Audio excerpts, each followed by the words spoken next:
야, 며느리. 너 오늘부터 이 건물 화장실 청소 네가 직접 해라. 제 건물 1층 카페에서 시어머니가 제 뺨을 후려치며 소리쳤습니다. 남사스러우니 지하 개구멍으로만 다녀. 남편이란 놈은 한술 더 떠 저를 투명인간 취급하며 비웃더군요. 평생 생선 비린내 맡으며 일군 제 강남 빌딩에서 저는 무보수 식모로 살아야 했습니다. 하지만 참는 것도 여기까지입니다. 제 인생을 걸고서라도 이 인간들을 길바닥으로 내쫓기로 했습니다. 강남 건물주 며느리의 잔혹하고도 통쾌한 복수극 지금 시작합니다. 안녕하세요. 제 이름은 최금순입니다. 벌써 올해로 56이 되었네요. 아버지는 제가 태어났을 때 어디 가서 돈 때문에 기죽지 말고 금처럼 귀하게 살라고 이 이름을 지어주셨다고 해요. 하지만 정작 제 젊은 날은 금빛과는 거리가 아주 멀었습니다. 제 고향은 인천의 어느 낡고 좁은 어시장 입구였습니다. 부모님은 그곳에서 평생 생선 대가리를 치고 뻘건 내장을 훑어내며 저를 키우셨어요. 어린 시절 제 교복에는 항상 지워지지 않는 비릿한 생선 냄새가 배어 있었습니다. 친구들이 코를 킁킁거리며 피할 때마다 저는 주먹을 꽉 쥐고 다짐했습니다. 반드시 성공해서 이 냄새 대신 향긋한 돈 냄새를 맡으며 살겠노라고 말이죠. 부모님이 돌아가시면서 남겨주신 건 낡은 고무장화 몇 켤레와 시장통에서 한 푼, 두 푼 모으신 꼬깃꼬깃한 통장들이었습니다. 저 역시 그 성실함을 고스란히 물려받았습니다. 20년 넘는 세월 동안 직장 생활을 하면서 전남들 다 입는 브랜드 옷 한 벌 사지 않았습니다. 점심은 늘 집에서 싸온 도시락으로 해결했고 남들 다 가는 해외여행 한번 가보는 게 소원이었지만 꾹 참았습니다. 그렇게 모은 돈과 부모님의 유산을 합쳐 저는 마침내 강남구 논현동 한복판에 5층짜리 꼬마 빌딩 하나를 제 이름으로 올릴 수 있게 되었습니다. 그날 등기권리증의 소유자 최금순이라는 5글자를 손가락으로 훑으며 얼마나 울었는지 모릅니다. 하지만 기쁨도 잠시 제 마음 한구석에는 무거운 돌덩이가 내려앉았습니다. 바로 제 남편 진수 씨 때문이었습니다. 사람은 참 착합니다. 그런데 귀가 너무 얇고 무엇보다 자기 식구들 일이라면 사족을 못 쓰는 사람이거든요. 그 기센 시댁 식구들이 제가 건물주라는 사실을 알게 되면 어떻게 될지 안 봐도 불 보듯 뻔했습니다. 우리가 남이냐며 달려들어 건물을 담보로 사업 자금을 빌려달라거나 아예 건물 한 층을 통째로 내놓으라고 때를 쓸 게 분명했습니다. 결국 저는 남편에게까지 비밀로 하기로 결심했습니다. 어느 날 저녁 남편과 마주 앉아 넌지시 이야기를 꺼냈습니다. 여보, 나 이번에 직장 옮기게 된 거 말했지? 남편은 텔레비전에 눈을 고정한 채 건성으로 대답하더군요. 저번에 슬쩍 말하더니. 어디 좋은 데야? 월급은 좀 더 준대? 그게 조건이 좀 특별해. 아는 분 소개로 강남에 있는 어떤 건물관리법인에 들어가게 됐는데 나더러 거기 현장 관리소장직을 맡아달라고 하네. 경력도 있고 성실해 보인다고. 남편이 그제야 고개를 돌려 저를 쳐다보았습니다. 오, 관리소장? 그거 그냥 앉아서 월세 받는 거 관리만 하면 되는 거 아니야? 당신 이제 출세했네. 강남 건물 관리인이면 대우도 좋겠어. 출세는 무슨, 그냥 몸으로 때우는 일이지. 근데 여보, 그 건물주가 해외에 주로 있어서 조건이 하나 있어. 건물을 수시로 관리해야 하니까 우리가 그 건물 꼭대기층 펜트하우스에 들어와서 살라고 하더라고. 숙소를 제공해주는 셈이지. 어때? 남편의 눈이 순식간에 휘둥그레졌습니다. 여보, 진짜야? 강남 펜트하우스? 야, 우리 마누라가 최고네. 이제 우리도 강남 입성하는 거야? 그 비싼 동네에 공짜로 산다고? 공짜는 아니지. 내가 그만큼 건물을 내 집처럼 관리해줘야 하니까. 대신 여보, 시댁에는 절대 내가 주인이라는 소리 하면 안 돼. 알았지?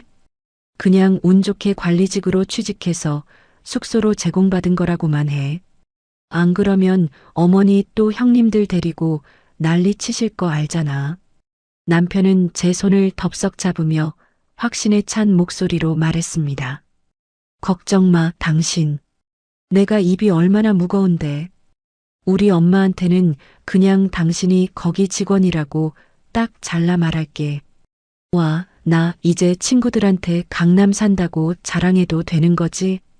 남편의 천진난만한 모습에 마음이 쓰라렸습니다. 하지만 이것이 제가 평생을 바쳐 일군 성을 지키는 유일한 길이라고 믿었습니다. 그렇게 저희는 제 소유의 건물로 이사를 했습니다. 하지만 그 이삿날 제 인생의 평화는 산산조각이 나버렸습니다. 이삿짐 트럭이 채 떠나기도 전이었습니다. 시어머니는 어디서 소식을 들으셨는지 커다란 보따리 대여섯 개를 들고 현관문을 박차고 들어오셨습니다. 아이고, 우리 아들이 이제 강남 사람이 됐구나. 여기가 그 으리으리하다는 펜트하우스냐? 신발도 벗지 않은 채 거실로 뛰어들어오는 시어머니의 모습에 저는 심장이 덜컥 내려앉았습니다. 어머니, 연락도 없이 어쩐 일이세요? 이삿짐도 다 안 풀었는데. 시어머니는 대답 대신 거실 중앙의 고급 가죽 소파에 털썩 주저앉으며 거드름을 피우셨습니다. 연락은 무슨 연락? 아들이 이런 좋은 집에 이사를 왔다는데 어미가 와보는 게 당연하지. 그리고 금순아, 너 들으니까 여기 관리소장이라며? 그럼 이 집도 내 마음대로 쓸 수 있는 거 아니냐? 어머니, 그게 아니라. 아니긴 뭐가 아니야. 건물주가 너한테 전적으로 맡겼다며? 그럼 내 방 하나 내주는 게 뭐 그리 대수라고. 나 오늘부터 여기서 지낼란다. 우리 아들 아침밥도 내가 챙겨주고 이 강남 바닥 구경도 좀 하고 그래야지. 남편은 옆에서 안절부절 못하며 제 눈치만 살폈습니다. 엄마, 그래도 금순이한테 미리 물어보셨어야죠. 여기가 금순이 직장이기도 한데. 허허, 이놈 봐라. 지 마누라 눈치 보느라 어미를 문전박대하겠다는 거냐? 금순아, 너도 관리소장이면 사장한테 말 잘하면 되잖아. 나 여기 손님용 방 하나 쓰면 딱 좋겠더만. 그렇게 시어머니는 예고도 없이 저희의 펜트하우스에 무단 점거를 시작하셨습니다. 제가 피땀 흘려 산 건물, 제 이름 석자가 당당히 박힌 제 집이 순식간에 시어머니의 안방으로 변해버린 순간이었습니다. 주방에서 짐을 정리하던 제 등 뒤로 시어머니의 날카로운 목소리가 날아와 꽂혔습니다. 야, 소장. 손님 올 거니까 차 좀 내와라. 뭐하냐, 멀뚱멀뚱 서서? 일 안 하고 월급만 받아 처먹을 거야? 남편은 이미 슬그머니 제 서재로 들어가 버렸고 넓은 거실에는 시어머니의 고압적인 웃음소리만 가득했습니다. 저는 앞치마 끈을 으스러지게 꽉 쥐었습니다. 그래, 조금만 참자. 가족이니까. 내가 관리인이라고 속였으니 이런 대우는 어쩔 수 없겠지. 하지만 그것은 제 순진한 착각이었습니다. 시어머니에게 저는 더 이상 며느리가 아니었습니다. 그저 공짜로 부릴 수 있는, 그리고 자기 아들을 호강시켜주기 위해 존재하는 무보수 하녀일 뿐이었습니다. 다음 날 아침 눈을 뜨자마자 제가 마주한 것은 따뜻한 햇살이 아니라 시어머니의 차가운 호통이었습니다. 금순아, 해가 중천인데 아직도 자빠져 자는 거냐? 어서 일어나서 건물 앞마당 청소 안 해? 관리소장이라는 년이 이렇게 게을러서야 건물주가 알면 당장 잘리겠다. 저는 욱하고 치밀어 오르는 화를 억누르며 겨우 대답했습니다. 어머니, 지금 겨우 새벽 6시예요. 관리인분들은 8시부터 나오시니까. 어허, 남의 돈 받기가 그렇게 쉬운 줄 알아? 네가 솔선수범을 해야 밑에 사람들도 따르는 법이야. 어서 나가서 빗자루 들어. 시어머니는 제 방문을 쾅 닫고 나갔습니다. 저는 텅 빈 방 안에서 한참을 멍하니 앉아 있었습니다. 내 건물에서 내 돈으로 산 침대 위에서 왜 제가 이런 소리를 들어야 하는지 도무지 이해할 수 없었습니다. 하지만 밖에서 진수야, 배고프지? 엄마가 찌개 끓여줄게 하며 남편을 챙기는 소리에 저는 결국 몸을 일으켰습니다. 그렇게 저의 기이하고도 비참한 이중 생활이 본격적으로 시작되었습니다. 낮에는 건물의 소유주로서 부동산 서류를 검토하고 임대료를 관리했지만 집 안으로 들어오는 순간 저는 시어머니의 눈치를 보며 바닥을 닦는 식모가 되었습니다. 시어머니의 요구는 날이 갈수록 대담해졌고 제 인내심의 한계는 하루하루 바닥을 드러내고 있었습니다. 제 건물의 이름은 금빛 빌딩이었습니다. 부모님의 이름 한자와 제 이름의 한자를 따서 지은 제 인생의 전부와도 같은 이름이죠. 하지만 그 건물의 진짜 주인인 저는 매일 아침 화장실 청소용 고무장갑을 끼며 하루를 시작해야 했습니다. 시어머니의 등살은 갈수록 가관이었습니다. 어느 날 아침 시어머니는 제가 출근 준비를 하기도 전에 제 팔목을 낚아채더니 복도로 끌고 나갔습니다. 야, 최 소장, 너 오늘부터 이 건물 화장실 청소 네가 직접 해라. 저는 제 귀를 의심했습니다. 네, 어머니, 그게 무슨 말씀이세요? 청소 용역 업체가 따로 계약되어 있잖아요. 그분들이 매일 아침 오셔서 깨끗하게 관리해주고 계신데. 시어머니는 제 말을 가로막으며 코방귀를 뀌었습니다. 아이고, 이 미련 곰단지 같은 년아. 그 업체 부르는 돈이 다 얼마냐? 네가 관리소장이라며. 그럼 네가 직접 몸으로 떼워서 그 돈을 아껴야 건물주 사장한테 점수도 따고 그럴 거 아니냐? 그 아낀 돈으로 나 용돈이나 좀 더 주면 얼마나 좋아? 어머니, 그건 사장님과의 계약 문제라 제가 마음대로 할 수 있는 게 아니에요. 그리고 제 업무는 건물의 전반적인 운영을 관리하는 거지 직접 청소하는 게 아니라고요. 제 단호한 말에 시어머니는 눈을 가느다랗게 뜨고 제 가슴팍을 삿대질하며 윽박질렀습니다. 어디서 꼬박꼬박 말대답이야. 네가 이 집에 공짜로 사는 게 누구 덕인데? 우리 아들기 살려준다고 여기까지 데려왔더니 이제 와서 상전 노릇하겠다는 거야? 싫으면 당장 짐 싸서 나가든가. 사장한테 전화해서 너 일 대충 한다고 일러 바쳐줘? 그때 방 안에서 부스스한 모습으로 남편이 나왔습니다. 저는 도움을 요청하듯 남편을 쳐다봤습니다. 여보, 어머니가 나더러 건물 화장실 청소를 직접 하라고 하셔. 당신이 말 좀 해줘봐. 하지만 남편은 하품을 하며 제 시선을 피하더군요. 아이 여보, 엄마가 다 우리 잘 되라고 하는 소리겠지. 당신 운동 삼아 좀 하면 어때서 그래. 요즘 헬스장 다니는 돈도 비싸다는데 청소하면서 땀 좀 빼면 몸매 관리도 되고 좋잖아. 엄마 말 좀 들어줘, 응? 남편의 무책임한 말에 제 가슴이 덜컥 내려앉았습니다. 당신 지금 제정신이야? 내가 하루 종일 밖에서 어떤 일을 하는지 알면서 어떻게 그런 말을 해? 아, 알았어. 아침부터 소리 좀 지르지 마. 나 오늘 중요한 미팅 있단 말이야. 당신이 좀 참아주면 집안이 조용하잖아. 남편은 제 어깨를 대충 다독이더니 출근 가방을 챙겨 평하고 나가버렸습니다. 남겨진 거실에는 승전보를 울리는 장군처럼 의기양양하게 저를 내려다보는 시어머니의 시선뿐이었습니다. 결국 저는 그날부터 제 건물 1층부터 5층까지의 화장실을 직접 닦기 시작했습니다.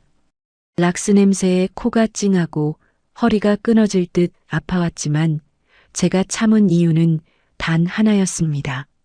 시댁 식구들이 이 건물의 가치를 훼손하지 않게 하고 싶었고 무엇보다 조용히 때를 기다리고 싶었기 때문입니다.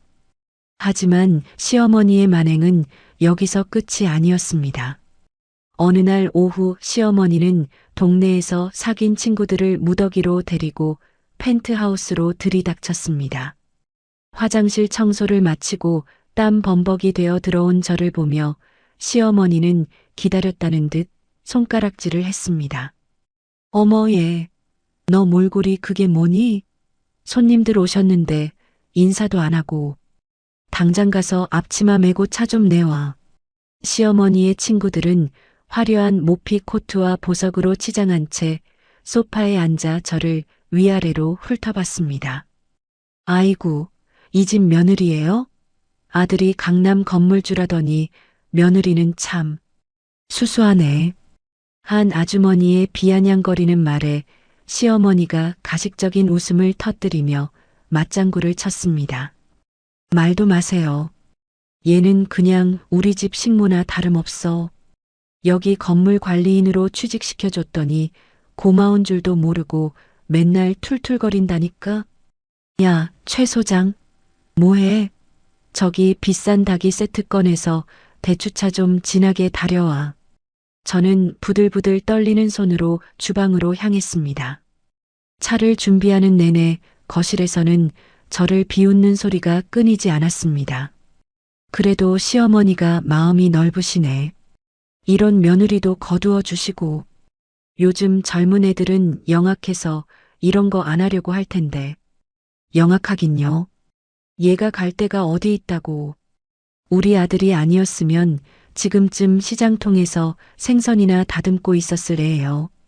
시어머니의 그 말에 저는 들고 있던 찻잔을 바닥에 떨어뜨릴 뻔했습니다. 저희 부모님을 욕보이는 것만은 참을 수 없었습니다. 저는 차 쟁반을 들고 거실로 나가 시어머니 앞에 내려놓으며 낮게 말했습니다. 어머니, 말씀이 좀 지나치시네요. 제 부모님 얘기는 하지 말아주세요. 순식간에 분위기가 얼어붙었습니다. 시어머니는 손님들 앞에서 자존심이 상했는지 벌떡 일어나 제 어깨를 세게 밀쳤습니다. 뭐라고? 이게 어디서 눈을 똑바로 뜨고 대들어. 너 지금 돈 좀 번다고 유샜더니? 네가 이 집에서 밥 얻어먹고 사는 게 누구 덕인데. 사장한테 전화 한 통이면 너 당장 길바닥이야, 알아? 시어머니는 친구들 앞에서 과시라도 하듯 제 가슴팍을 연달아 찔러댔습니다. 죄송합니다, 어머니. 제가 잠시 정신이 나갔었나 봐요. 손님들 계신데 실례했습니다. 저는 고개를 숙였습니다. 지금 여기서 싸워봤자 저만 이상한 사람이 될 게 뻔했으니까요. 하지만 고개를 숙인 제 눈에는 바닥에 떨어진 대추차 한 방울이 피처럼 붉게 보였습니다. 손님들이 돌아가고 난 뒤 시어머니는 거실에 늘어진 쓰레기들을 가리키며 턱짓을 했습니다. 이거 다 치우고 저녁에는 내 친구들 줄 반찬 좀 만들어놔라. 저번처럼 싱겁게 하면 죽을 줄 알아. 시어머니는 방으로 쏙 들어가 버렸고 저는 텅 빈 거실에서 어질러진 잔해들을 치우며 생각했습니다. 그래, 당신들이 누리는 이 호사가 누구의 피땀인지 똑똑히 보여줄 날이 머지 않았어. 당신들이 이 건물의 공기를 마시는 것조차 아까워지는 그날, 나는 가장 잔인한 방법으로 이 문을 잠가버릴 거야. 그날 밤 퇴근하고 돌아온 남편은 거실 소파에 누워 텔레비전을 보며 제게 말했습니다. 여보, 엄마 친구분들이 당신 차 솜씨가 좋다고 칭찬하더라. 앞으로도 엄마 손님 오면 좀 잘해드려. 그게 내면 세우는 일 아니겠어? 저는 남편을 빤히 쳐다봤습니다. 이 남자는 제 뺨에 남은 시어머니의 손자국도 제 손에 박힌 락스 냄새도 전혀 모르는 눈치였습니다. 아니, 알고 싶지 않은 거겠죠. 여보, 당신은 내가 이 집에서 어떤 존재라고 생각해? 갑자기 그게 무슨 소리야? 내 마누라지. 그리고 이 건물 관리소장이고. 당신 요즘 너무 예민한 거 아니야?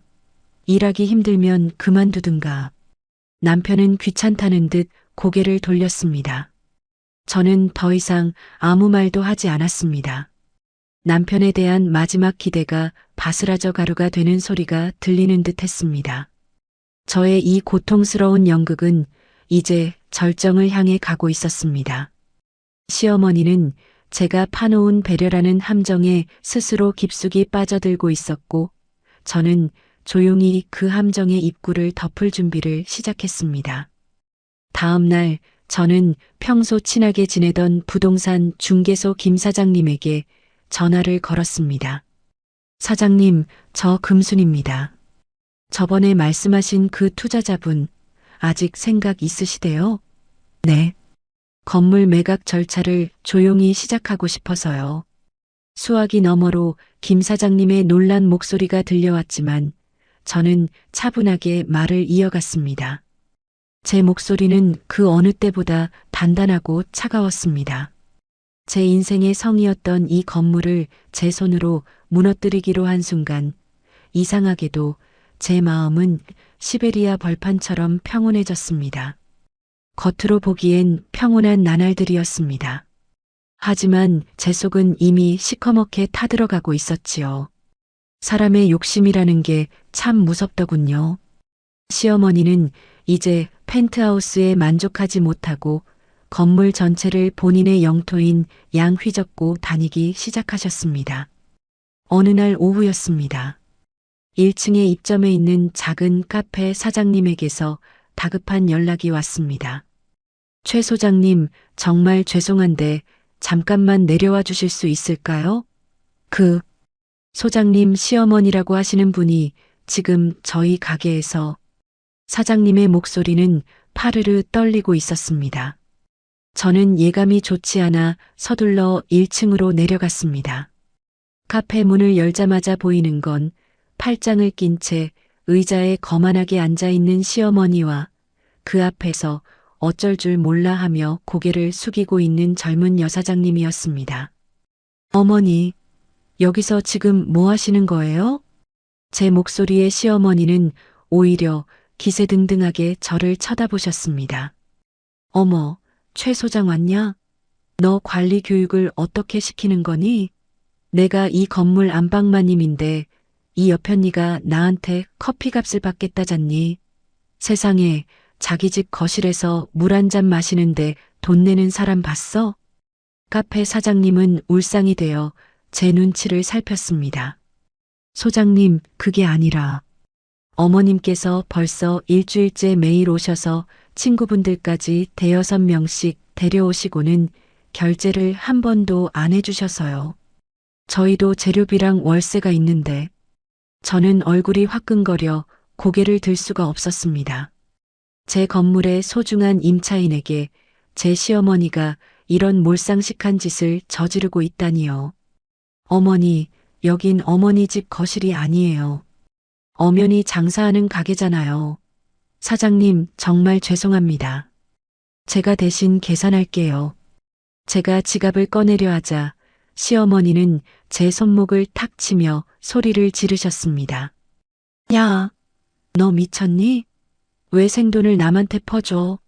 사장한테 말하면 그만이지. 네가 소장인데 이까짓 커피 몇 잔 공짜로 못 마시게 해? 이 가게 내보내고 다른 사람 받으라고 해. 건물주한테 내가 직접 말할 테니까. 어머니, 제발 좀 그만하세요. 창피하지도 않으세요? 창피? 이게 시어미한테 못하는 소리가 없어. 너 사장한테 잘리고 싶어서 환장했니? 어디서 눈을 부라려. 주변 손님들의 시선이 따갑게 꽂혔습니다. 저는 굴욕감을 삼키며 카페 사장님에게 억지로 돈을 쥐어주고는 시어머니를 끌고 밖으로 나왔습니다. 엘리베이터에 타자마자 시어머니는 제 팔을 거칠게 뿌리치며 제 뺨을 때릴 듯이 손을 치켜드셨습니다. 너 아까 그 사장년 앞에서 내 망신 준 거 진수한테 다 말할 줄 알아. 며느리라는 게 시험이 길을 죽여도 유분수지. 그깟 돈 몇 푼 때문에. 어머니, 그 돈 몇 푼이 저 사람들에게는 생계예요.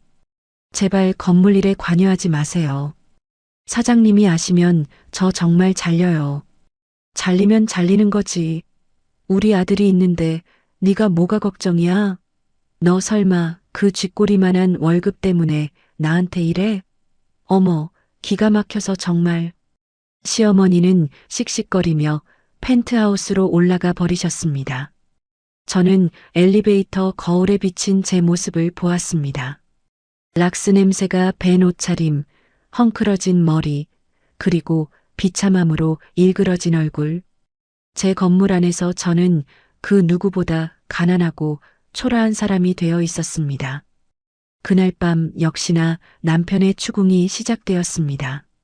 여보, 당신 오늘 엄마한테 왜 그랬어? 엄마가 속상해서 저녁도 안 드시고 누워 계시잖아. 남편은 맥주 캔을 따며 저를 책망하듯 쳐다봤습니다. 여보, 어머니가 미층 카페에서 일주일 넘게 무전 취식을 하셨어.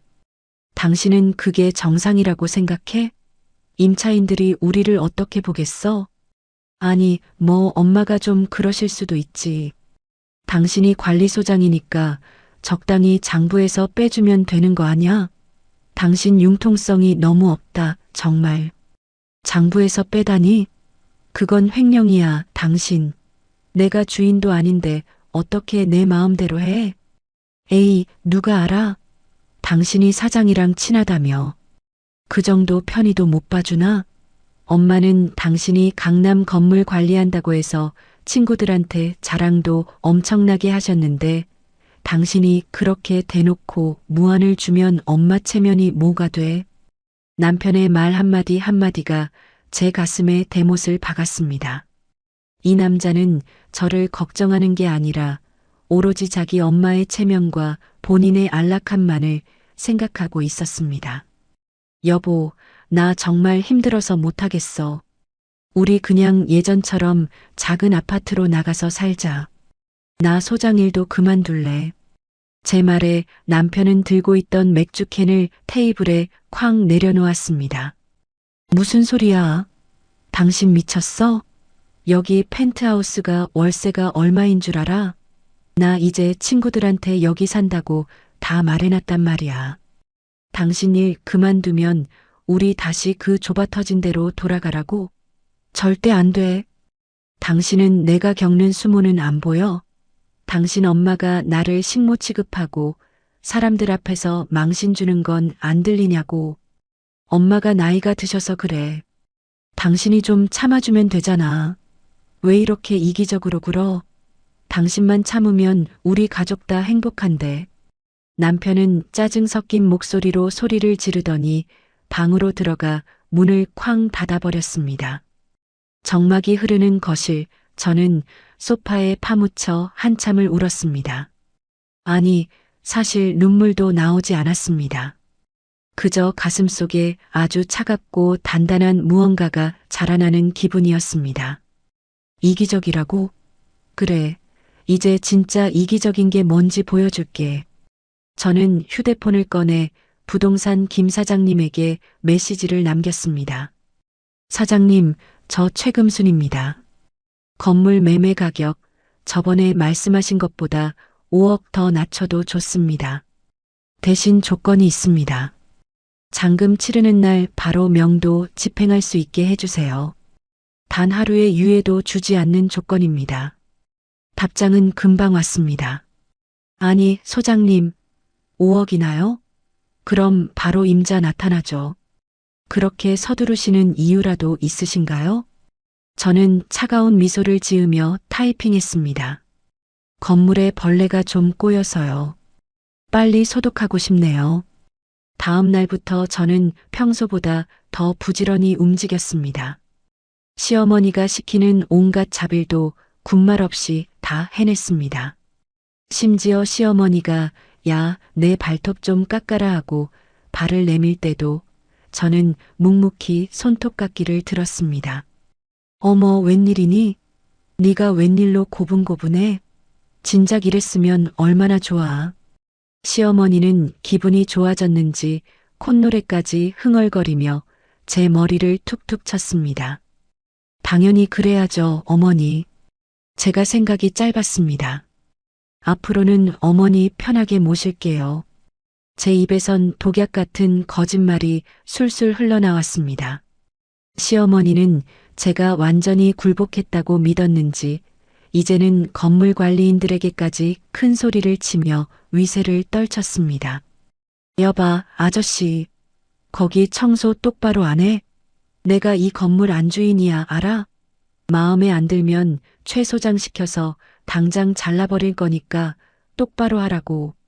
관리인분들이 저를 원망 섞인 눈초리로 쳐다볼 때마다 저는 뒤에서 조용히 사과하며 그들의 연락처를 챙겼습니다. 그리고 그분들에게만 살짝 귀띔했죠. 조만간 건물주가 바뀔 것 같아요. 그때 불이익 없도록 제가 추천서 써드릴 테니 조금만 참아주세요. 그렇게 저는 시댁 식구들만 모르는 거대한 함정을 아주 정교하게 파내려갔습니다. 매수자는 금방 나타났습니다. 현금이 아주 많은 어느 자산가였고 제 조건인 즉시 명도에 아주 만족해했습니다. 계약서에 도장을 찍던 날 김 사장님이 제게 물었습니다. 소장님, 정말 괜찮으시겠어요? 가족분들이 사신다면서요. 당일에 바로 나가라고 하면 난리가 날 텐데. 저는 도장을 주머니에 넣으며 차분하게 대답했습니다. 난리가 나야죠. 그래야 정신을 차릴 테니까요. 김 사장님, 잔금 날짜는 제가 말씀드린 그날로 확정입니다. 그날 오전까지만 제가 소장으로 있고 오후부터는 전 이 건물의 남입니다. 집으로 돌아오는 길 저는 일부러 백화점에 들러 가장 화려하고 비싼 실크 스카프 하나를 샀습니다. 저를 위한 선물이 아니라 조만간 길바닥으로 나앉을 시어머니를 위한 마지막 수의라고 생각하며 샀습니다. 집에 들어서자마자 시어머니는 또 거실 가득 친구들을 불러 모아놓고 파티를 벌이고 있었습니다. 어머, 최 소장 왔니? 야, 너 손에 든 건 뭐냐? 너 돈 빼돌려서 백화점 다녀온 거야? 이리 내놔봐. 시어머니는 제 손에서 백화점 쇼핑백을 낚아챘습니다. 어머, 이거 비싼 거네. 사장한테 잘 보이려고 산 거니? 야, 이건 내가 가질란다. 내일 모임 나갈 때 두르면 딱 좋겠네. 저는 아무 말 없이 미소를 지었습니다. 네, 어머니. 그거 어머니 하세요. 어머니한테 아주 잘 어울릴 것 같아요. 특히 찬바람 불 때 목에 두르면 따뜻하실 거예요. 제 의미심장한 말의 뜻을 시어머니는 알 리 없었습니다. 그저 공짜 명품이 생겼다며 친구들 앞에서 목에 스카프를 두르고 모델 워킹을 하는 시어머니를 보며 저는 속으로 숫자를 셌습니다. 일주일. 딱 일주일 남았네요. 남편은 그날 저녁에도 제게 퇴근길에 자기 간식거리를 안 사왔다고 짜증을 냈습니다. 저는 웃으며 대답했습니다. 미안해, 여보. 다음 주부턴 당신이 좋아하는 거 실컷 먹게 해줄게. 아주 원없이. 제 친절한 목소리에 남편은 기분이 좋아졌는지 제 어깨를 툭 치며 당신 요즘 마음에 들어다고 말했습니다. 저는 그 손길이 닿은 어깨를 닦아내고 싶은 충동을 참으며 제 비밀스러운 금고 안에 들어있는 건물 매매 계약서를 떠올렸습니다. 운명의 수레바퀴는 이미 돌아가기 시작했고 그 누구도 멈출 수 없었습니다. 제 인생의 가장 찬란한 복수극이 시작될 날이 코앞으로 다가오고 있었습니다. 운명의 그날이 다가오고 있었습니다. 시어머니는 며칠 전부터 온 집안을 휘저으며 잔치를 준비하느라 정신이 없으셨죠. 이번에는 보통 손님이 아니라고 했습니다. 시어머니가 평소에 그렇게 입이 마르도록 자랑하던 이른바 상류층 사돈댁과 그 일가 친척들이 저희 펜트하우스를 방문하기로 한 날이었거든요. 야, 최 소장, 너 오늘 정신 똑바로 차려야 한다. 이번에 오시는 분들은 뼈대 있는 집안분들이야. 너처럼 시장 통해서 굴러먹던 애랑은 차원이 다른 분들이라고. 시어머니는 아침부터 제 방문을 벌컥 열고 들어와 소리를 지르셨습니다. 저는 묵묵히 옷을 갈아입으며 대답했죠. 네, 어머니. 음식 준비는 다 해놨어요. 제가 직접 서빙까지 할까요? 서빙? 아니. 너 오늘 절대 거실에 나타나지 마. 시어머니는 제 아래 위를 훑어보더니 질색을 하며 손사래를 쳤습니다. 내 그 꾀죄죄한 얼굴이랑 락스 냄새 밴 옷차림으로 손님들 앞에 서면 우리 아들 체면이 뭐가 되겠니? 사돈댁이 우리 아들이 이런 무식한 관리소장년이랑 사는 거 알면 기절초풍할 거다. 저는 가슴 한구석이 서늘해지는 것을 느꼈습니다. 20년을 함께 산 며느리에게 무식한 관리소장년이라니요. 하지만 제 분노보다 더 기가 막힌 명령이 뒤이어 떨어졌습니다. 너 오늘 하루 종일 지하 주차장 옆에 있는 관리실에 처박혀 있어. 알았어? 화장실 가고 싶어도 위로 올라오지 말고 거기서 해결해. 특히 손님들 오실 시간에는 정문 근처에도 얼씬거리지 마라. 남사스러우니 무조건 지하 뒷문으로만 다녀. 알았니? 저는 입술을 지그시 깨물었습니다.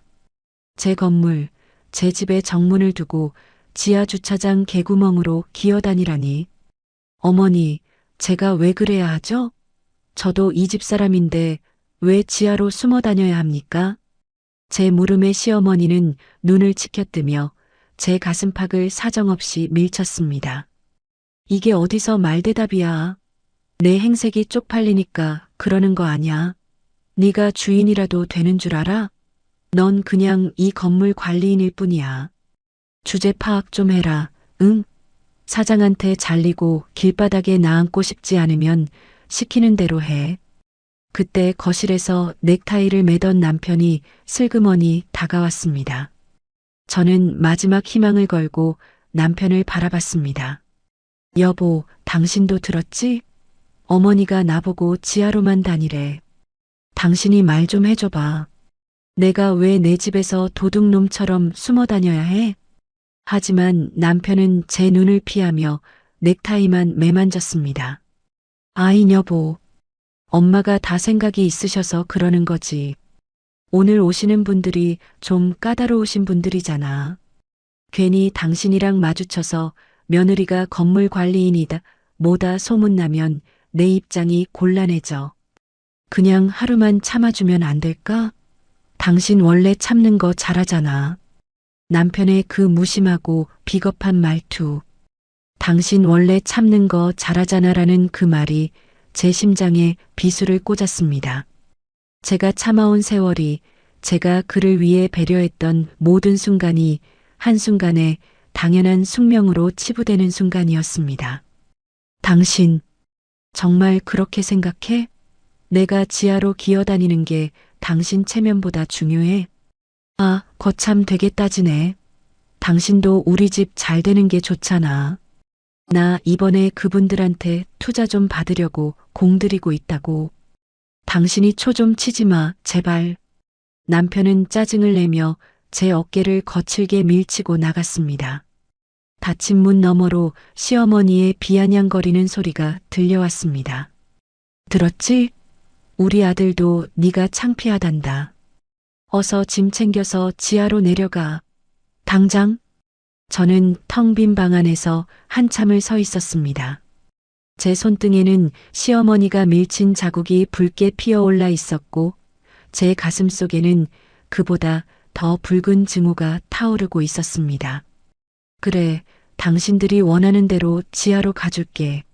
하지만 당신들이 다시 지상으로 올라올 수 있을지는 장담 못하겠네. 저는 조용히 가방을 챙겼습니다. 그 안에는 제 인감을 포함한 모든 서류와 이미 잔금 처리가 완료된 건물 매매 계약서 원본이 들어 있었습니다. 지하로 내려가는 계단은 차갑고 어두웠습니다. 락스 냄새와 곰팡이 냄새가 섞인 그곳에서 저는 차가운 시멘트 벽에 등을 기대고 앉았습니다. 휴대폰 시계가 오후 2시를 가리켰습니다. 손님들이 도착할 시간이었습니다. 위층에서는 사람들의 웃음소리와 고급 와인잔이 부딪히는 소리가 희미하게 들려왔습니다. 시어머니는 지금쯤 제가 차려놓은 최고급 요리들을 본인이 직접 만든 양으스대며 설명하고 있겠지요. 남편은 건물주 아들 행세를 하며 투자자들에게 아부하고 있을 테고요. 저는 부동산 김 사장님에게 메시지를 보냈습니다. 김 사장님 지금입니다. 새 주인분과 대리인들 그리고 명도 집행팀 전부 출발시키세요. 한 명도 예외 없이 당장 퇴거 조치 부탁드립니다. 답장은 즉각 왔습니다. 알겠습니다. 최 소장님. 5분 뒤에 도착합니다. 저는 주차장 구석에 세워둔 제 차로 향했습니다.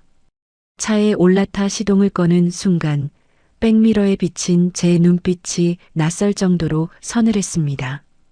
시장통에서 생선 비린내를 견디며 살아온 최금순이 아니라 자기 인생을 짓밟은 자들을 처단하러 가는 심판자의 눈빛이었습니다.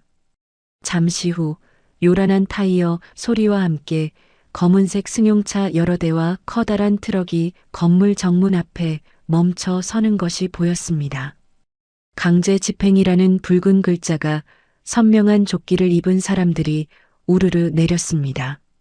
그 뒤로 이 건물의 새 주인이 될 정장 차림의 남자가 내리더군요. 저는 차 창문을 내리고 그 광경을 지켜봤습니다. 정문 보안 요원들이 당황하며 그들을 막아 세우는 소리가 들렸습니다. 누구십니까? 예약 없으시면 못 들어옵니다. 명도 집행팀의 리더로 보이는 사내가 두툼한 서류 뭉치를 들이밀었습니다. 오늘부로 이 건물 소유주가 바뀌었습니다. 법원 판결에 따른 즉시 명도 집행권 가지고 왔습니다. 5층 펜트하우스 거주자들, 지금 당장 짐 빼세요.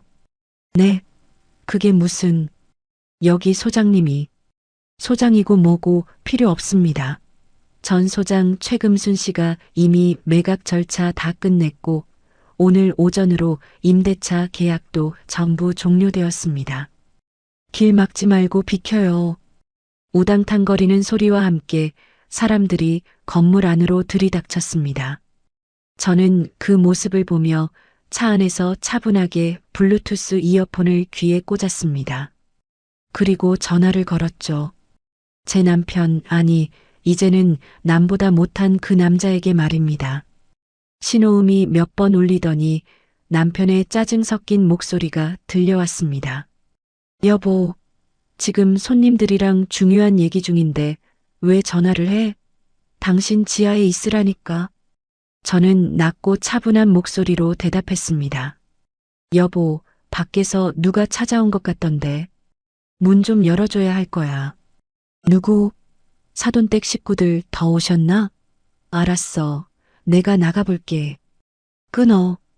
전화가 툭 끊겼습니다. 저는 차의 등받이를 뒤로 젖히고 편안하게 기대 앉았습니다. 그리고 1분 뒤 5층에서 들려오는 날카로운 비명소리가 지하 주차장까지 울려 퍼졌습니다. 시어머니의 앙칼진 목소리였습니다. 이게 무슨 짓이야? 당신들 누군데 남의 잔치판에 들이닥쳐? 당장 안 나가? 뒤이어 남편의 당황한 목소리도 들렸습니다. 이보세요. 여기 우리 집입니다. 건물주랑 아는 사이라니까요. 최 소장 어디 있어? 제 이름을 울부짖으며 찾는 그들의 목소리가 들려올수록 제 가슴속의 응어리가 조금씩 녹아내리는 기분이었습니다. 저는 휴대폰을 진동으로 바꿨습니다. 그리고 쏟아지기 시작하는 부재중 전화들을 무심하게 지켜봤습니다. 남편으로부터 첫 번째 전화가 왔습니다. 받지 않았습니다. 시어머니로부터 두 번째 전화가 왔습니다. 역시 무시했습니다. 주차장 천장을 울리는 소라는 점점 더 커졌습니다. 구둣발 소리, 가구가 끌리는 소리, 그리고 비명에 가까운 고함들. 시어머니가 아끼던 그 비싼 그릇들이 바닥에 내팽개쳐지는 소리가 들리는 듯 했습니다. 저는 차 창문을 굳게 닫고 제가 좋아하는 클래식 음악을 아주 작게 틀었습니다. 베토벤의 운명 교향곡이 흐르기 시작하더군요. 웅장한 오케스트라 선율이 그들의 비명소리를 덮어버렸습니다. 어머니, 당신이 그랬죠? 남사스러우니 지하로 다니라고. 이제 당신들은 지하로 다닐 기회조차 없을 거예요. 당신들이 갈 곳은 지하가 아니라 아무것도 남지 않은 차가운 길바닥이니까요. 부재중 전화 숫자가 10통, 20통을 넘어 50통을 향해 가고 있었습니다. 남편은 아마 미친 듯이 제 이름을 부르며 계단을 뛰어내려오고 있을 겁니다. 하지만 저는 이미 지하 주차장 뒷문을 통해 건물을 빠져나온 뒤였습니다. 거울 속에 저는 미소 짓고 있었습니다. 아주 오랫동안 잊고 지냈던 진짜 최금순의 미소였습니다. 최금순. 건물을 빠져나오는 차 안에서 저는 백미러로 멀어지는 금빛 빌딩을 보았습니다. 제가 평생을 바쳐 세운 성벽이 허물어지는 소리가 들리는 듯 했지만 이상하게도 제 마음은 깃털처럼 가벼웠습니다. 사람들은 흔히 내 집이 없어지면 세상이 무너질 것 같다고 말하죠.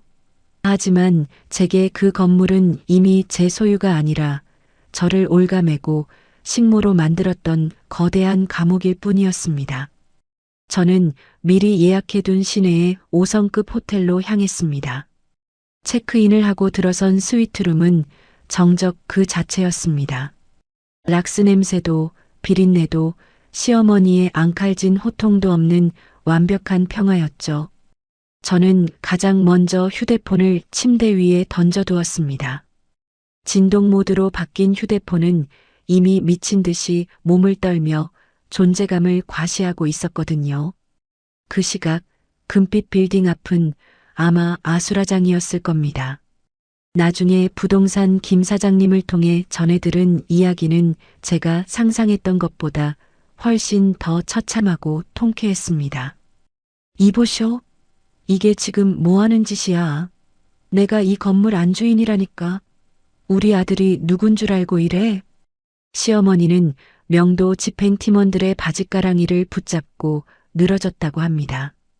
하지만 법원 집행관의 얼굴은 차갑기만 했죠. 할머니, 소용없습니다. 이 건물 소유주가 이미 바뀌었고 전 주인인 최금순 씨가 오늘 자정까지 모든 거주자를 퇴거시키겠다고 합의하셨습니다. 정식 절차대로 진행하는 거니까 방해하시면 공무집행방해로 경찰 부릅니다. 시어머니가 자랑하던 그 뼈대 있는 사돈댁 식구들은 어떻게 되었을까요? 그들은 자신들이 마시던 와인잔이 뺏기고 앉아있던 소파가 밖으로 끌려나가는 광경을 보며 경악을 금치 못했습니다. 아니, 진수 서방, 이게 대체 어떻게 된 일인가? 건물이 경매라도 넘어간 거야? 자네 건물이라며. 남편은 얼굴이 흑빛이 되어 대답도 못하고 제 이름만 목이 터져라 불렀다고 합니다. 금순아, 최금순, 어디 있어? 당신 미쳤어? 어서 나와서 이 사람들 좀 말려봐. 여보. 하지만 제가 있을 리 없죠. 집행팀원들은 자비가 없었습니다. 시어머니가 아끼던 외제 가구들, 제가 정성껏 닦아두었던 고급 그릇들, 그리고 남편의 명품 옷가지들이 하나둘 건물 밖 보도블록 위로 내팽개쳐졌습니다. 화려한 실크 드레스를 입고 우아한 척하던 사돈댁 여자들은 먼지를 뒤집어 쓴 채 도망치듯 자리를 떴고 시어머니는 그들이 떠나가는 뒷모습을 보며 길바닥에 주저앉아 통곡을 했다고 하더군요. 호텔 방 안에서 저는 우아하게 목욕 가운으로 갈아입었습니다. 냉장고에서 시원한 샴페인 한 병을 꺼내 잔에 따랐죠. 창밖으로 보이는 도시의 야경은 참으로 아름다웠습니다. 그때 침대 위에서 파르르 떨리던 휴대폰을 집어들었습니다. 부재중 전화 120통, 남편의 번호가 80통, 시어머니의 번호가 40통이었습니다. 그 외에도 형님들과 시누이들의 비난 섞인 문자 메시지가 수백 통이나 쌓여 있었죠.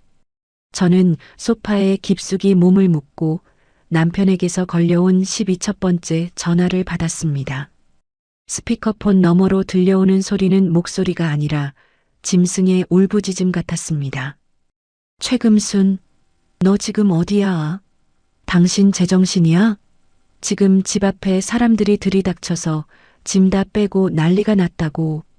우리 엄마는 지금 길바닥에서 거품 물고 쓰러지기 일보 직전이야. 이게 대체 무슨 일인지 설명 좀 해보란 말이야, 여보. 남편의 절규 어린 목소리에 저는 아주 차분하고 냉정하게 대답했습니다. 설명? 아까 낮에 다 했잖아. 당신이 그랬지. 내가 참는 거 잘한다고. 그래서 참다 건물을 팔아버렸어. 이제 그 건물 내 거 아니야. 당신 거도 아니고. 뭐? 팔아? 당신이 무슨 권리로 팔아? 거긴 우리 집이잖아. 사장님이 당신한테 관리 맡긴 거 아니었어? 여보, 아직도 상황 파악이 안 돼? 그 건물 사장이 바로 나였어. 내가 내 돈으로 사고, 내 돈으로 세금 내고, 내 손으로 닦고 광냈던 내 건물이었다고. 수화기 너머로 정적이 흘렀습니다. 남편의 거친 숨소리만 들려왔죠. 그 정적을 깬 건 옆에서 전화를 가로챈 시어머니의 비명이었습니다. 금순아, 너 인연, 네가 주인이라고? 네가 감히 시애미를 속여? 주인이라는 년이 시애미한테 화장실, 청소를 시키게 만들어? 당장 와. 당장 와서 이 사람들 다 쫓아내고 사과해. 안 그러면 나 여기서 혀 깨물고 죽을 줄 알아. 시어머니의 악에 바친 소리에 저는 피식 웃음이 났습니다. 어머니, 아직도 상전 노릇하실 기운이 있으시네요? 제가 주인이라고 말했을 때 어머니가 제 뺨 때리면서 뭐라고 하셨어요? 어디서 주인 행세냐, 지하로 꺼져라 하셨죠? 그래서 제가 어머니 소원대로 지하로 안 가고 아예 이 건물에서 손을 뗐습니다. 이 독한 년, 천벌을 받을 년. 천벌은 어머니랑 당신 아들이 받아야지. 20년 넘게 고생한 며느리를 식모 취급하고 자기 마누라를 창피하다고 지하로 숨긴 사람들이 누군데? 어머니, 제가 마지막으로 산 그 실크 스카프 기억나세요? 그거 두르고 계세요. 밤 공기가 꽤 차가울 텐데 길바닥에서 입 돌아가면 큰일 나잖아요. 저는 말을 마치고 전화를 끊어버렸습니다. 그리고 바로 수신 차단을 설정했죠. 하지만 마지막으로 확인 사살은 해줘야 했습니다. 저는 부르르 떨리는 손을 진정시키며 시어머니와 남편이 포함된 가족단체 채팅방에 메시지 하나를 남겼습니다. 그 건물 관리소장이 아니라 제 거였습니다. 제 피땀 어린 성벽을 당신들이 더럽히는 꼴을 더는 못 보겠어서 오늘자로 매각 처리 끝냈습니다. 이제 지하로 다닐 걱정 없어서 좋으시죠? 오늘부터는 지하 말고 탁 트인 길바닥에서 평생 자유롭게 사세요. 이혼 서류는 변호사를 통해 보낼 테니 도장 찍어서 준비해 두세요. 아, 그리고 내일부터는 남편 명의의 모든 카드도 정지됩니다. 참고하세요. 메시지를 보내자마자 일이 순식간에 사라지더군요. 뒤이어 들려오는 알림음들을 무시하고 저는 휴대폰 전원을 완전히 꺼버렸습니다. 창밖은 여전히 평화로웠습니다. 저는 샴페인 잔을 들어 허공에 건배를 제의했습니다. 최금순, 고생했다. 이제 진짜 금처럼 빛나게 살아보자. 입안에 퍼지는 톡 쏘는 샴페인의 기포처럼 제 가슴 속의 묵은 체증이 시원하게 씻겨 내려갔습니다. 그들이 지금쯤 길바닥에 널브러진 짐짝 사이에서 서로를 탓하며 소리를 지르고 있을지, 아니면 지나가는 사람들의 구경거리가 되어 고개를 숙이고 있을지, 저는 더 이상 궁금하지 않았습니다. 제 인생의 이 막은 이제 막 시작되었고, 그 막의 주인공은 더 이상 누군가의 며느리도 식모도 아닌 오직 최금순 자신이었으니까요. 호텔 침대의 하얀 시트가 마치 구름처럼 포근하게 저를 감싸 안았습니다. 평생 생선 비린내와 락스 냄새에 찌들어 살던 제가 드디어 향긋한 꽃향기 속에서 잠들 수 있게 된 첫 번째 밤이었습니다. 호텔 스위트룸의 침대는 무서울 정도로 고요했습니다. 평소 같으면 새벽 5시만 되어도 시어머니의 야, 최 소장, 해가 중천인데 아직도 자빠져 자는 거냐? 하는 날카로운 호통 소리에 심장이 덜컥 내려앉으며 일어났을 시간이었죠. 그런데 그날은 달랐습니다. 눈을 떴을 때 제 코끝을 스친 건 찌든 락스 냄새도 비릿한 생선 냄새도 아니었습니다. 은은한 라벤더 향기와 갓 세탁한 뽀송한 면, 시트의 촉감이 저를 감싸고 있었죠. 저는 멍하니 천장을 바라보았습니다. 아, 맞다. 나 어제 그 지옥 같은 성에서 걸어 나왔지. 가슴 한구석이 뻥 뚫린 것 같으면서도 그 구멍 사이로 시원한 바람이 솔솔 불어오는 기분이었습니다. 저는 하얀 호텔 가운을 걸치고 창가로 다가갔습니다. 암막 커튼을 젖히자 서울 시내가 한눈에 들어오더군요. 저 멀리 제가 평생을 바쳐닦고 조였던 금빛 빌딩이 장난감처럼 작게 보였습니다. 그때였습니다. 어제 꺼두었던 휴대폰 전원을 켜자마자 기다렸다는 듯이 진동이 미친 듯이 울려댔습니다. 징마이너스 손바닥이 얼얼할 정도로 울리는 진동 소리는 마치 굶주린 짐승의 아우성 같았습니다. 카카오톡 숫자 999를 무시하고 통화 목록을 확인했습니다. 남편, 시어머니, 형님들, 심지어는 저를 식모라고 비웃던 사돈댁 사람들까지 그들의 부재중 전화가 화면을 가득 채우고 있었죠. 그때 다시 화면에 남편이라는 두 글자가 떴습니다. 저는 차가운 커피 한 모금을 마시며 조용히 수락 버튼을 눌렀습니다. 여보, 금순아, 너 지금 어디야? 당신 제정신이야? 남편의 목소리는 하룻밤 사이에 폭삭 늙어버린 노인처럼 갈라져 있었습니다. 저는 아주 차분하게 하지만 뼈가 있는 말투로 대답했습니다. 호텔이야. 왜? 잠자리가 불편했나 보네. 길바닥 밤 공기가 꽤 차가웠을 텐데. 당신 지금 농담이 나와? 우리 엄마 지금 근처 찜질방 바닥에 쓰러져서 꼼짝도 못하셔. 당신이 카드까지 다 정지시켜버려서 우린 지금 물 한 병 사 먹을 돈도 없다고. 이게 대체 무슨 짓이야? 어서 와서 해결 안 해? 해결할 게 뭐가 있어? 그 건물 이제 내 거 아니라고 분명히 말했잖아. 전 주인으로서 명도 절차 도와준 것뿐이야. 당신들이 주인 행세하며 남의 집 안방 차지하고 있으니까 새 주인이 법대로 내보낸 거지. 당연한 거 아니야? 그게 어떻게 남의 집이야? 당신이 주인이라며. 당신이 우리 속인 거잖아. 남편의 뻔뻔한 외침에 저는 헛웃음이 터졌습니다. 속인 게 아니라 배려한 거지. 당신 기죽을까봐, 당신 식구들한테 시달릴까봐 내가 내 이름 석자 숨기고 소장 소리 들어가며 버틴 거야. 그런데 당신들은 그 배려를 어떻게 갚았니? 나를 지하로 숨기고 식모라고 부르며 사람들 앞에서 내 뺨까지 때렸어. 기억 안 나? 그건 엄마가 몰라서 그런 거잖아.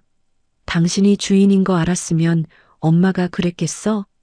그러니까 그게 더 역겹다는 거야. 내가 주인인 걸 알았으면 여왕 대접했겠지?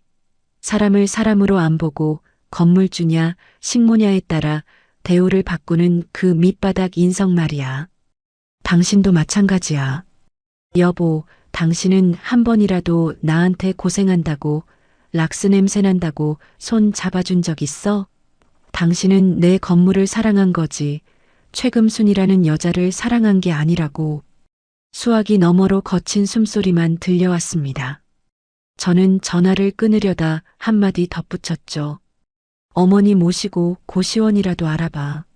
내가 당신 명의로 된 비상금 통장 하나 남겨뒀으니까 그거면 두 사람 몇 달은 버틸 거야. 아, 물론 내 명의의 카드는 꿈도 꾸지 말고. 전화를 뚝 끊어버리고 나니 속이 다 후련했습니다. 하지만 이들은 쉽게 물러날 위인들이 아니었죠. 1시간쯤 지났을까 호텔 프런트에서 전화가 왔습니다. 로비에 가족들이 찾아와 소란을 피우고 있다는 내용이었습니다. 저는 올 것이 왔구나 싶었습니다. 거울 앞에 서서 헝클어진 머리를 단정하게 빗었습니다. 그리고 제가 가진 옷 중 가장 비싸고 우아한 정장을 골라 입었죠. 굽 높은 구두를 신고 빨간 립스틱을 진하게 발랐습니다. 시장통 생선 비린내 나던 최금순도 락스 냄새 풍기던 건물관리 소장도 아닌 진짜 건물주 최금순의 모습으로 그들을 마주할 차례였습니다. 로비로 내려가는 엘리베이터 안에서 저는 심호흡을 했습니다. 심장이 두근거렸지만 두려움 때문이 아니라 흥분 때문이었습니다. 엘리베이터 문이 열리자마자 로비 한가운데서 소리를 지르고 있는 시어머니의 모습이 보였습니다. 어제 입었던 그 화려한 실크 드레스는 여기저기 흙탕물이 묻어 엉망이었고 머리는 산발이 된 채였습니다. 그 옆에는 남편이 고개를 푹 숙인 채 서 있었죠. 보안 요원들에게 붙잡혀 발버둥 치는 시어머니의 모습은 영락없는 광녀 같았습니다. 저는 우아한 발걸음으로 그들 앞에 다가갔습니다. 어머니, 여기서 뭐 하시는 거예요? 남사스럽게. 제 목소리에 시어머니가 고개를 획 돌렸습니다. 저를 발견하자마자 눈을 부릅뜨고 달려들려 하더군요. 금순아, 너 인연 드디어 나타났구나. 네가 어떻게 우리한테 이럴 수 있어? 감히 시어머니를 길바닥으로 내쫓고 너 혼자 이런 좋은 데서 잠이 오냐? 저는 시어머니의 손을 차갑게 뿌리치며 보안 요원들에게 눈짓했습니다. 어머니, 착각하지 마세요. 여긴 어머니 집 거실이 아니에요. 그리고 전 이제 어머니 며느리도 아니고요. 아까 낮에 지하로 다니라고 하실 때는 언제고 이제 와서 왜 정문으로 절 찾아오셨어요? 남사스럽게 말이죠. 이 독한 년, 네가 돈 좀 있다고 이제 심의를 몰라봐? 남편이 제 팔을 붙잡으며 매달렸습니다. 여보, 제발. 엄마가 어제 밤새 한숨도 못 주무셨어. 우리가 다 잘못했어. 내가 빌게, 응? 일단 방으로 올라가서 얘기하자. 사람들이 다 보잖아. 저는 남편의 손을 벌레 보듯 쳐다봤습니다. 사람들이 보는 게 창피해? 그럼 지하 통로로 기어 들어오지 그랬니? 당신들이 나한테 시켰던 것처럼 말이야. 그리고 여기 호텔이야. 숙박권 없는 사람은 못 올라가. 금순아, 내가 정말 미안하다. 내가 노망이 나서 그랬어. 응? 네가 주인인 줄 꿈에도 몰랐지. 알았으면 내가 왜 그랬겠니? 이제 우리 펜트하우스로 다시 돌아가자. 새 주인한테 말해서 우리가 다시 산다고 하면 안 될까? 시어머니는 이제 제 바짓가랑이를 붙잡고 늘어지기 시작했습니다. 로비에 있던 투숙객들이 수군거리며 저희를 구경하기 시작했죠. 어머니, 그 건물 이제 제 거 아니에요. 이미 잔금까지 다 치렀고 소유권 이전도 끝났어요. 그리고 전 오늘 이혼 서류 접수하러 갈 겁니다. 당신 아들이랑 더 이상 엮이고 싶지 않거든요. 남편의 얼굴이 흙빛이 되었습니다. 이혼? 여보, 갑자기 이혼이라니. 20년 산정이 있잖아. 내가 당신 발이라도 닦아줄게. 당신이 시키는 대로 다 할 테니까 제발 이러지 마. 발? 아니, 당신은 내 발 닦아줄 자격도 없어.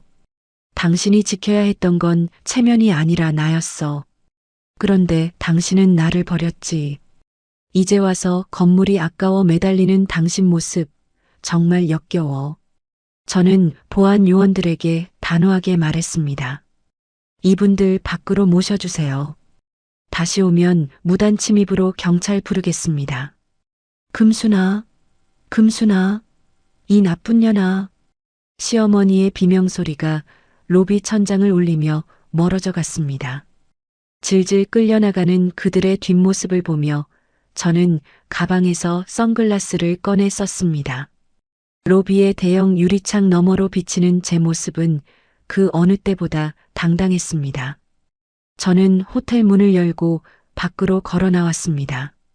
지하 통로가 아닌 가장 넓고 화려한 정문으로 말이죠. 쏟아지는 햇살이 눈부셨지만 피하지 않았습니다. 이제부터 제가 걸어갈 길은 오직 빛이 나는 정문뿐일 테니까요. 뒤에서 남편이 소리를 지르는 게 들렸습니다. 최금순, 너 후회할 거야. 두고 봐. 저는 대답 대신 우아하게 손을 흔들어 택시를 잡았습니다. 후회? 후회는 제 몫이 아닙니다. 비어버린 펜트하우스를 그리워하며 길바닥에서 밤을 지새울 저들의 몫이죠. 택시 뒷좌석에 앉아 저는 창밖을 보며 조용히 은조렸습니다. 고생했다, 금순아. 이제 진짜 내 인생을 살아. 택시 뒷좌석에 몸을 깊숙이 파묻고 창밖을 내다봤습니다. 호텔 정문을 나서며 느꼈던 그 해방감이 온몸의 세포 하나하나를 깨우는 것 같았어요. 기사님께 서초동에 있는 법무법인 주소를 불러드리고 나니 비로소 제가 해야 할 진짜 일들이 머릿속에 선명하게 그려졌습니다. 창밖으로 지나가는 사람들의 표정이 오늘따라 참 평화로워 보이더군요. 저는 저 평범한 평화를 누리기 위해 지난 20년을 지옥 같은 비린내와 락스 냄새 속에 가둬왔던 겁니다. 무릎 위에 놓인 가죽 가방이 묵직하게 느껴졌습니다. 그 안에는 남편과 시댁 식구들을 한 번에 나락으로 보낼 제가 지난 몇 달간 피눈물을 흘리며 모아온 증거들이 가득 들어 있었죠. 전화기가 다시 울렸습니다. 이번에도 역시 남편이었습니다. 수신 거부를 할까 하다가 마지막으로 확인 사살은 해줘야겠다는 생각에 버튼을 눌렀습니다. 최금순, 너 진짜 독하다. 호텔 로비에서 그렇게 사람 망신을 주고 그냥 가? 지금 엄마가 쓰러져서 숨도 제대로 못 쉬고 있다고. 남편의 고함에 저는 헛웃음이 나왔습니다. 여보, 당신은 아직도 상황 파악이 안 돼? 내가 망신을 준 게 아니라 당신들이 스스로 망신을 산 거야. 그리고 어머니 숨 못 쉬시는 거 나한테 전화할 게 아니라 119를 불러야지. 아, 돈 없어서 응급실 못 가니? 내가 준 비상금 통장에 몇백은 들어있을 텐데 그거면 충분하잖아. 뭐? 비상금? 야, 그 돈이 지금 문제야? 우리 짐들이 다 길바닥에 널브러져서 비 맞고 있다고. 어서 사람 불러서 창고에라도 넣어줘야 할 거 아냐. 남편의 목소리에는 여전히 지시와 당연함이 배어 있었습니다. 평생을 남의 희생 위에 군림하며 살아온 사람다운 말투였죠. 저는 아주 낮고 서늘한 목소리로 대답했습니다. 그 짐들 다 당신들이 내 돈으로 사고 누린 것들이잖아. 원래 내 건데 당신들이 하도 애지중지하길래 그냥 버리는 셈치고 내준 거야. 비에 젖든 누가 집어가든 난 상관없어. 그리고 당신 내일부터 회사 출근할 때 조심하는 게 좋을 거야. 뭐? 그건 또 무슨 소리야? 당신이 내 건물을 담보로 회사 동료들한테 투자받았다며? 건물주 아들이라고 떵떵거리면서 말이야. 근데 이제 건물이 팔렸네? 담보가 사라졌는데 그 사람들이 가만히 있을까? 아마 내일 아침이면 당신 책상 앞에 그 사람들이 줄을 서 있을걸. 너 그걸 어떻게 해? 남편의 목소리가 사시나무 떨듯 떨리기 시작했습니다. 당신이 술 취해서 자랑할 때 내가 다 기록해뒀거든. 당신은 내가 아무것도 모르는 바보인 줄 알았지? 아니, 난 당신이 스스로 무덤을 파는 걸 조용히 지켜보고 있었던 거야. 이제 그 무덤에 들어갈 시간이야, 여보. 전화를 끊고 배터리를 아예 분리해버렸습니다.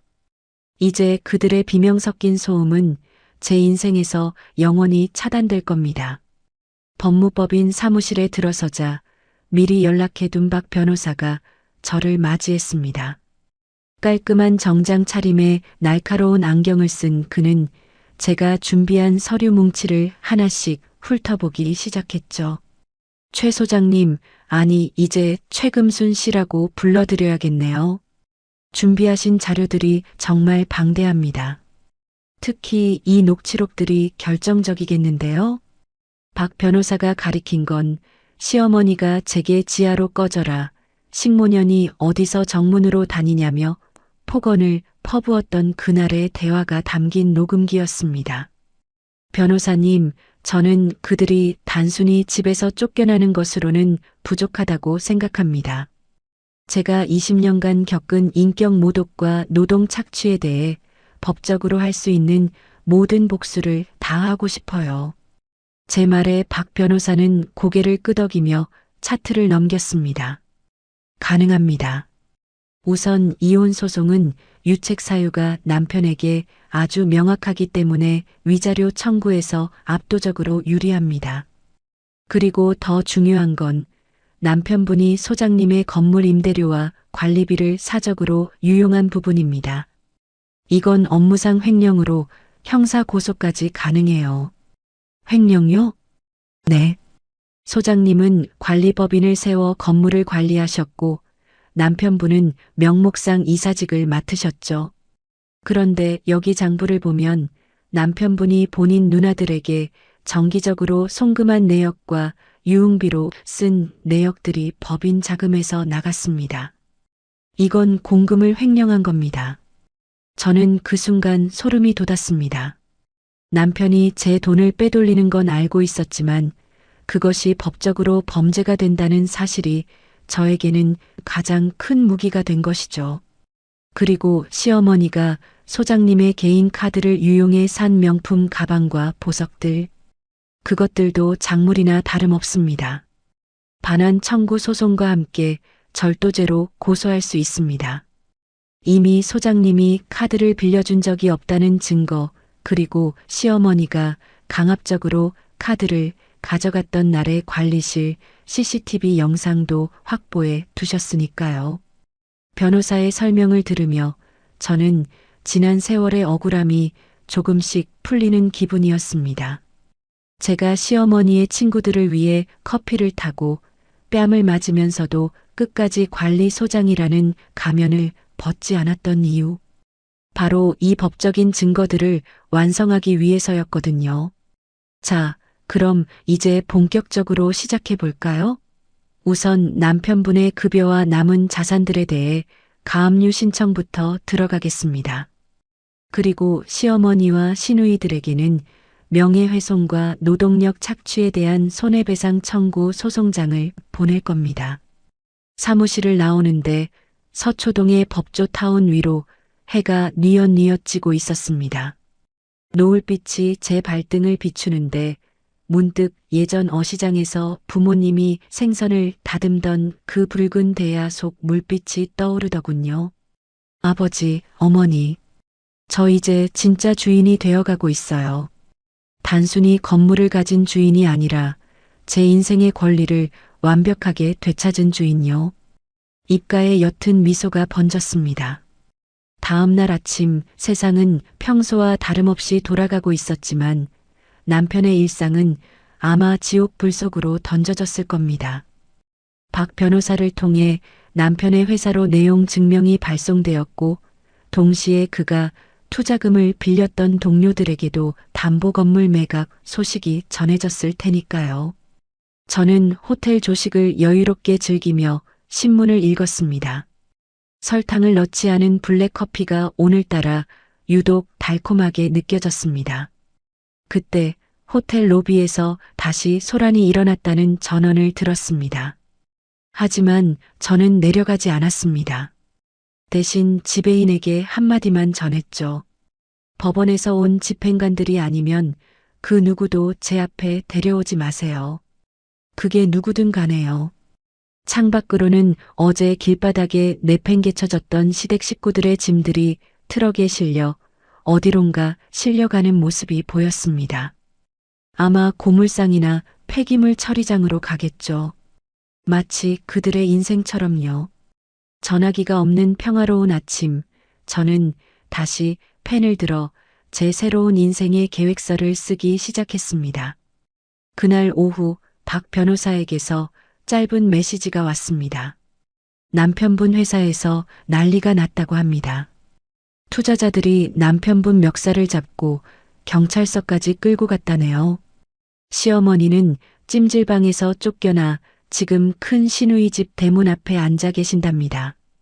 그런데 시누이가 문을 안 열어준다고 하네요. 저는 그 메시지를 보고 소리내어 웃었습니다.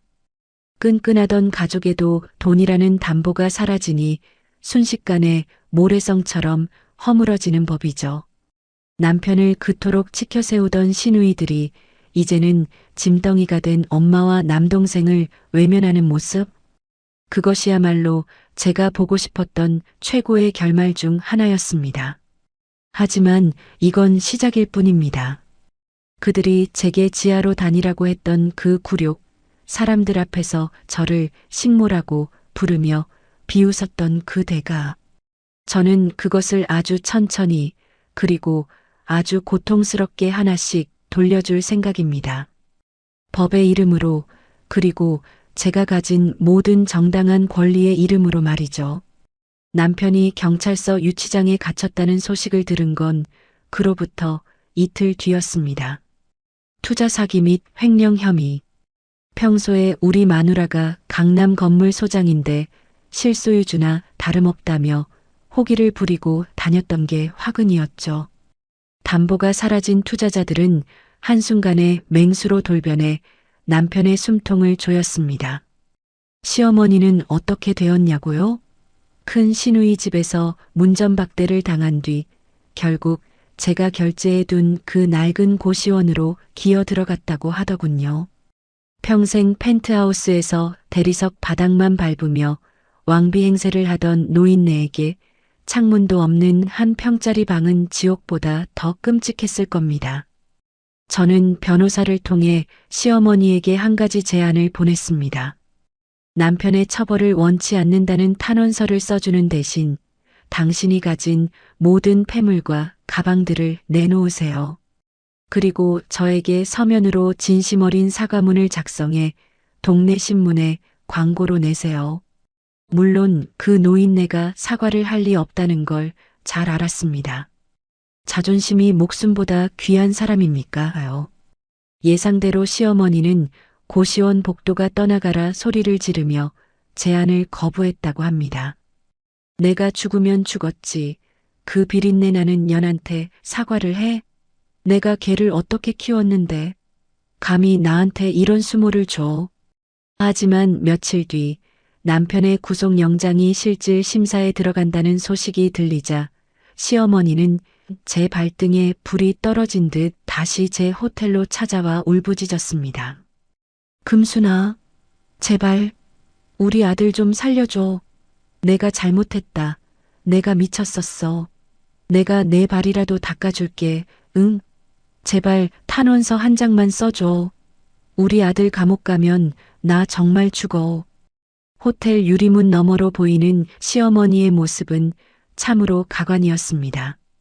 제가 사들인 그 비싼 실크 스카프는 이제 때가 꼬재재하게 타서 걸레 조각 같았고 얼굴은 며칠 새 반쪽이 되어 쭈글쭈글해졌더군요. 저는 경호원의 호의를 받으며 차가운 눈빛으로 그를 내려다봤습니다. 어머니, 아까운 실크 스카프가 다 망가졌네요. 제가 분명히 찬바람 불 때 목에 잘 두르라고 했잖아요. 이제 그거 팔아도 밥 한 끼 못 사 먹겠어요. 금순아, 내가 다 줄게. 내 금가락지, 다이아 목걸이, 네가 다 가져가. 그러니까 제발 진수 좀.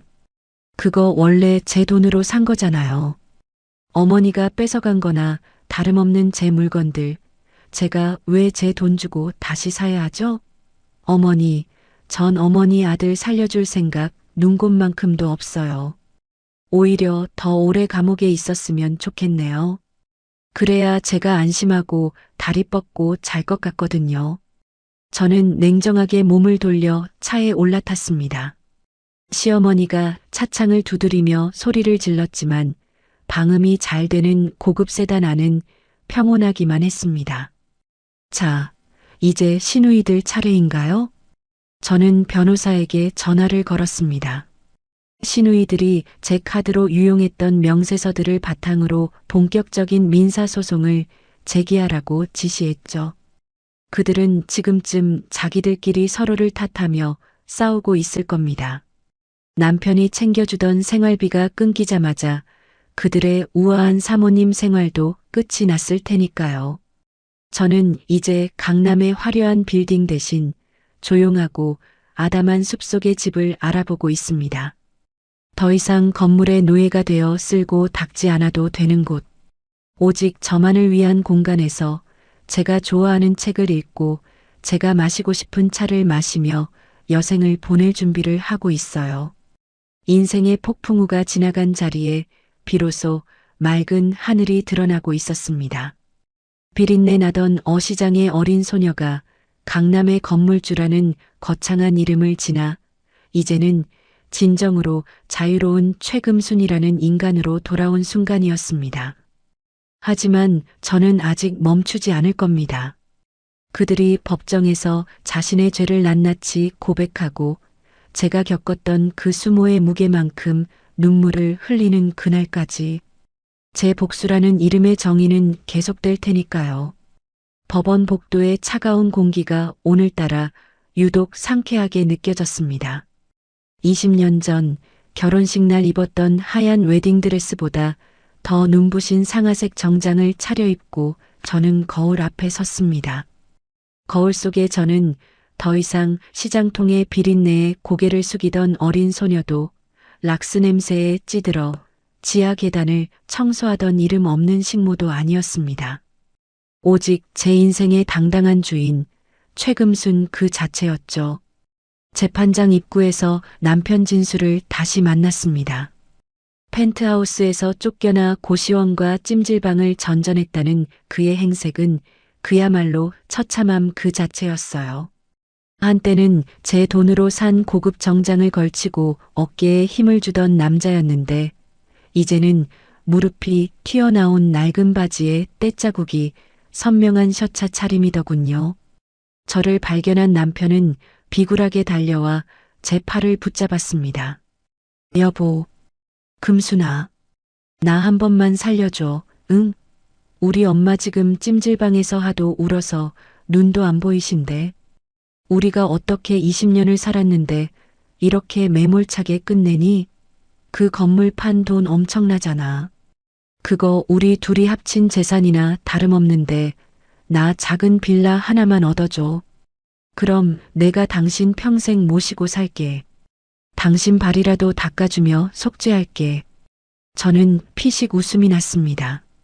사람은 변하지 않는다는 말이 어쩌면 그렇게 딱 맞을까요? 그는 끝까지 저를 사랑해서가 아니라 제가 가진 건물 판 돈이 아까워 매달리고 있었던 겁니다. 저는 남편의 손을 차갑게 털어내며 대답했습니다. 진수, 너 아직도 정신 못 차렸구나? 당신은 내 발을 닦아줄 자격도 없어. 당신이 닦아야 할 건 당신의 그 더러운 욕심이야. 그리고 착각하지 마. 그 건물은 내 부모님이 시장바닥에서 생선 비린내 견디며 당신 같은 기생충들 먹여 살리려고 만든 돈 아니야.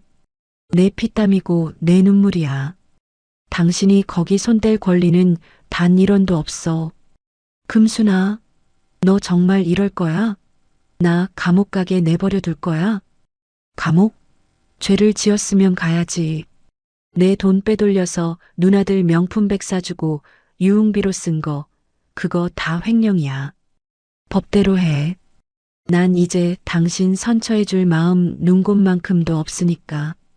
재판이 시작되고 법정 안에 시어머니의 폭언이 담긴 녹취록이 울려 퍼졌습니다.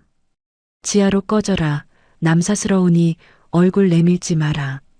판사님은 미간을 찌푸리며 남편과 시어머니 측 변호인을 엄중히 꾸짖었습니다. 결과는 완벽한 승리였습니다. 이혼은 당연했고 제가 입은 정신적 피해와 그동안 착취당한 노동력에 대한 배상까지 모두 인정받았습니다. 재판을 마치고 나오는 길, 시어머니가 복도 구석에서 기다리고 있다가 제 앞길을 막아섰습니다. 휠체어에 앉아 환자 신용을 하던 노인네는 저를 보자마자 벌떡 일어나 소리를 질렀죠. 금순아, 네가 사람이냐? 네가 어떻게 우리 아들 인생을 이렇게 망가뜨려? 네가 주인인 걸 알았으면 내가 그랬겠냐고. 저는 시어머니를 차갑게 내려다보며 마지막 일침을 가했습니다. 어머니, 망가뜨린 건 제가 아니라 어머니의 그 천박한 본성이에요. 며느리를 식모로 생각하고 사람을 돈의 유무로만 판단한 그 오만함이요. 어머니, 이제 정문으로 다니지 마세요. 사람들에게 그런 추한 모습 보이면 쪽팔리잖아요. 그냥 어머니가 좋아하시던 그 어두운 고시원 방에서 평생 참회하며 사세요. 저는 뒤도 돌아보지 않고 법원 정문을 향해 걸어나갔습니다. 쏟아지는 햇살이 제 어깨 위로 따뜻하게 내려앉았습니다. 저는 곧장 부모님의 산소로 향했습니다. 인천 앞바다가 내려다 보이는 그곳에서 저는 처음으로 부모님 앞에서 큰 소리로 울었습니다. 아버지, 어머니, 저 이제 진짜 주인이 됐어요. 남의 집 성벽 닦아주는 하녀가 아니라 제 인생이라는 성을 지키는 당당한 주인이요. 이제 지하로 기어다니지 않을게요. 항상 정문으로 당당하게 걸어 다닐게요. 지켜봐 주세요. 바닷바람이 제 뺨을 스치고 지나갔습니다. 마치 부모님이 고생했다. 우리 딸하고 다독여 주시는 것 같았죠. 저는 이제 새로운 사업을 준비하고 있습니다. 정문이 아주 크고 투명한 누구나 환영받는 예쁜 카페를 열 생각이에요. 제 인생의 진짜 금빛 계절은 이제부터 시작이니까요. 오늘 제 이야기 끝까지 들어주셔서 감사합니다. 20년 넘게 식모 취급을 당하면서도 묵묵히 참아왔던 제 삶이 여러분에게 작은 용기와 위로가 되었기를 바랍니다. 혹시 여러분 주변에도 제 남편이나 시어머니 같은 사람들에게 마음을 다치고 계신 분이 있나요? 아니면 참는 것만이 능사라고 생각하며 자신을 지하에 가두고 계시진 않나요? 여러분의 삶은 그 자체로 빛나는 보석입니다. 절대로 남을 위해 그 빛을 죽이지 마세요. 제 복수가 시원하셨다면, 그리고 저 최금순의 새로운 시작을 응원하고 싶으시다면 구독과 좋아요 꼭 부탁드립니다. 여러분의 클릭 한 번이 저에게는 세상 무엇보다 큰 힘이 됩니다. 마지막으로 지금 이 시간에도 말 못할 고민으로 밤잠 설치고 계실 많은 분들께 따뜻한 위로의 한마디를 나누고 싶습니다. 댓글로 여러분의 생각이나 응원의 메시지를 남겨주세요. 서로의 상처를 보듬고 힘을 실어주는 따뜻한 공간이 되었으면 좋겠습니다. 여러분의 소중한 의견 하나하나 가슴 깊이 새기며 읽겠습니다. 긴 이야기 들어주셔서 다시 한번 머리 숙여 감사드립니다. 건강하고 행복한 하루 되세요.